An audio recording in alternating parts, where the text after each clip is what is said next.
So the war in Iraq is over. The third longest war in our history is over. 8 months and 9 years to the date. So the three longest wars were as follows.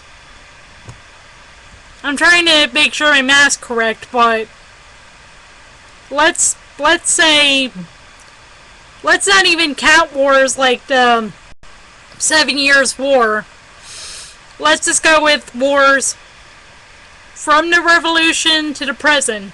So, if you want to count the American Revolution, which was 1775, technically, because you had the earlier battles before the Constitution and the Declaration of Independence were even thought of, until,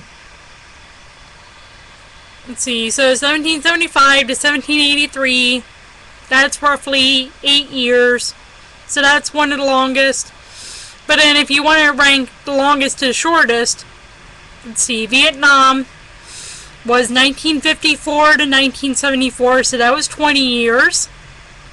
And then you had the American Revolution, the American Revolution ranks third, I think, because I'd have to check that, but if nothing else, the American Revolution is about tied with the Iraq War, which lasted for 8 months and 9 years to the date that is, the Iraq War lasted from March 14th, 2003 to December 14th, 2011.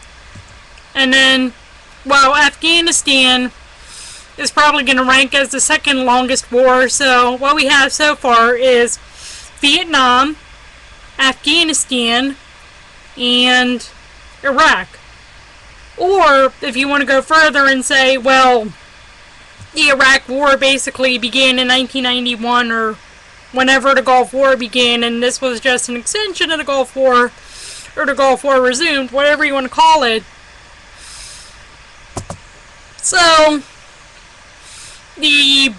however you rank it, the third or second longest war in the United States history is over, and we still have the problem of Afghanistan. If we got out of Babylon, which we did, or at least which we're going to, we need to get out of Kabul, which is, as far as I can tell, Afghanistan and Pakistan. And some people would disagree with that, but if you look at the scripture in 1 Kings 9:13, Hiram talks about how the lands are useless, and we basically see that, Afghanistan and Pakistan, and whatever other lands you could say comprise, if you want to go with the theory that I'm putting forth, whatever other lands comprise Kabul. We seen that Afghanistan, Pakistan, and those other lands that comprise Kabul are basically useless. So we need to figure out how to get out of Afghanistan, and also Obama does need to keep his promise to get us out of Afghanistan, especially now that Bin Laden's dead.